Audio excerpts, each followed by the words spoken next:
In typical grand fashion, Meghan Markle and Prince Harry have once again taken it upon themselves to save the world. This time, they're flaunting their so-called devotion to others through the Archewell Foundation, which proudly carries the motto, "Show up, do good." Because clearly, what the world needed was more shallow platitudes from the Sussexes.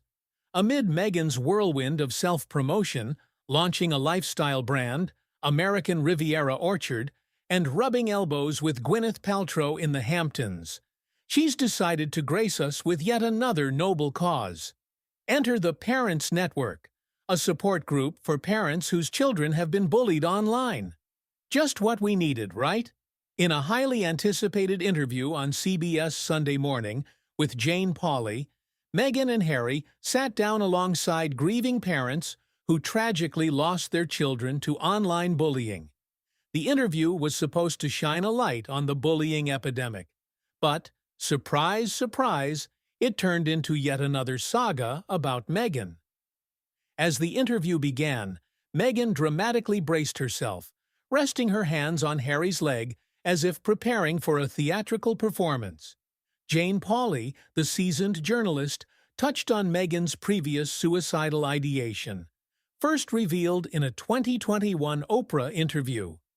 Meghan, seemingly caught off guard, donned her best tragic heroine face. When Jane asked, "You suffered too, personally? Contemplating suicide?"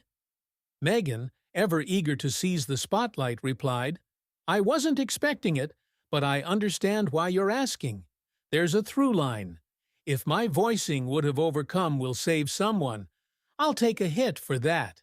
Cue the collective eye roll. Meghan's attempt to pivot the conversation back to herself was painfully transparent. Even on mute, Jane Pauley's facial expressions betrayed her skepticism. She wasn't buying what Meghan was selling, and, let's be honest, who is? Meghan's responses reeked of insincerity, leaving viewers to wonder if even she believed her own words. Jane, however, had to navigate this charade carefully.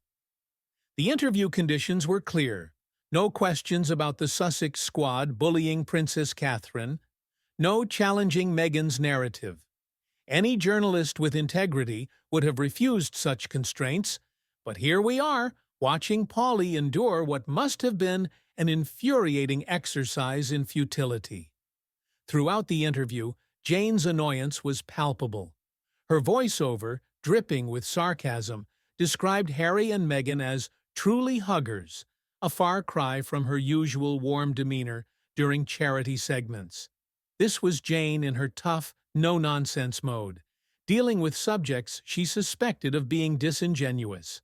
When Jane dared to bring up Meghan's suicidal thoughts while in the British royal family, Meghan was visibly caught off guard, admitting she hadn't expected such a question.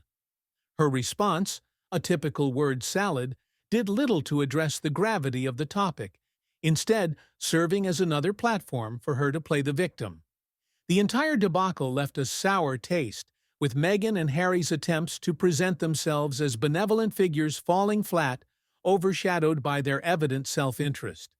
The tragic stories of the parents present were reduced to mere backdrops for Meghan's latest act. CBS might be rethinking future engagements with the Sussexes after this spectacle. Like many of their public appearances, this interview was less about the cause and more about keeping Meghan and Harry in the limelight. The world sees through the facade, and the credibility of their so-called humanitarian efforts continues to erode. One thing's clear, the Sussexes' star is dimming, and not a moment too soon.